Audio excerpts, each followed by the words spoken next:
నేను ఈరోజు వీడియోలో విభీషణుడి భార్య పట్టమహిషి శరమ గురించి కొన్ని విషయాలు చెబుతాను.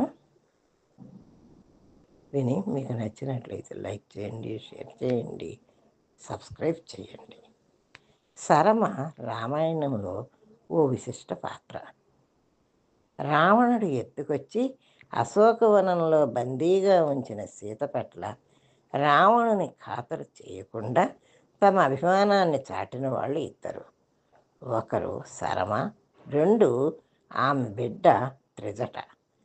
శరమ ఎవరో కాదు, విభీషణుడి భార్య. ఆమె రాక్షస మహిళ కాదు, మానస సరోవరం ప్రాంతాల్లో జన్మించిన ఓ గంధర్వ జాతి బిడ్డ. తన తమ్ముడి కోసం రావణుడే ఆమెని ఎత్తుకు వచ్చి పెళ్లి చేస్తాడు. రావణుడంటే ఆమె కోపం, కానీ విభీషణుడితో బాగానే ఉంటుంది. సీతను ఎత్తుకొచ్చాక అక్కడ రావణుడు తన మహిళా సైన్యంలో కీలక సభ్యురాలు త్రిజటని కాపలా పెడతాడు.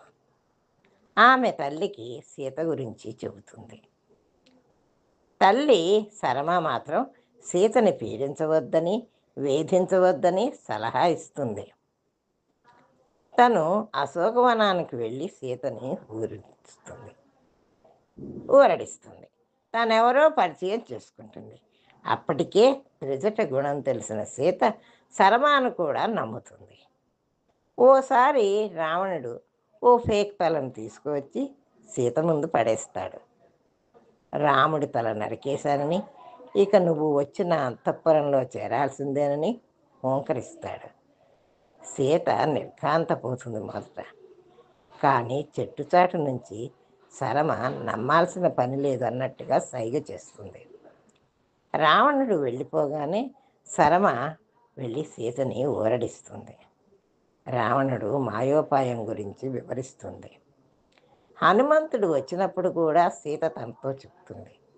తన పట్ల త్రిజట, విభీషణుడి భార్య ఆదరంగా ఉంటున్నారని, లంకాదహనం జరిగాక హనుమంతుడే కాలబెట్టిపోయాడని సీతకి చెప్పేది శరమాయే. సుగ్రీవుడి సైన్యంతో కలిసి రాముడు రావణుడి మీదకి యుద్ధానికి వస్తున్న సంగతులు కూడా ఎప్పటికప్పుడు సీతకు చెబుతూ ధైర్యాన్ని నింపుతూ ఉంటుంది. తన భర్త రాముడి శిబిరానికి మారాల్సిందిగా ఒత్తిడి తీసుకువచ్చింది కూడా శర్మాయే. రాముడు లంకకొచ్చాడు, నేను నా కళ్ళతో స్వయంగా చూశాను, యుద్ధానికి మొత్తం రంగం సిద్ధమైంది అని సీతకు చెబుతుంది.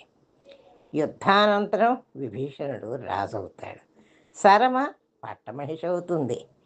త్రిజటను తన వెంట రావలసిందిగా సీత కోరుతుంది, కానీ శరమ వారిస్తుంది. ఇది స్థూలంగా రామాయణంలోని శరమ కథ. ఇది ఒరిజినల్ రామాయణంలో కనిపించదు, కానీ కొన్ని రామాయణాల్లో ఉంటుంది. ఉత్తరాదికి చెందిన రామాయణాల్లో శరమ సీతకు చెప్పిన సంగతులను వివరించే అధ్యాయాన్ని శరమ వాక్యం అంటారు. రాముడి వెంట పుష్పక విమానంలో అయోధ్యకు విభీషణుడితో పాటు వెళ్ళి శరమ, త్రిజట పట్టాభిషేకం వీక్షించి తిరిగి లంకకు వచ్చేస్తారు. ఇదండి శరమ వాక్యం అంటారు దీన్ని. నేను దాన్ని వీడియోలో చెప్పడం జరిగింది. మీరు లైక్ చేయండి, షేర్ చేయండి, సబ్స్క్రైబ్ చేయండి.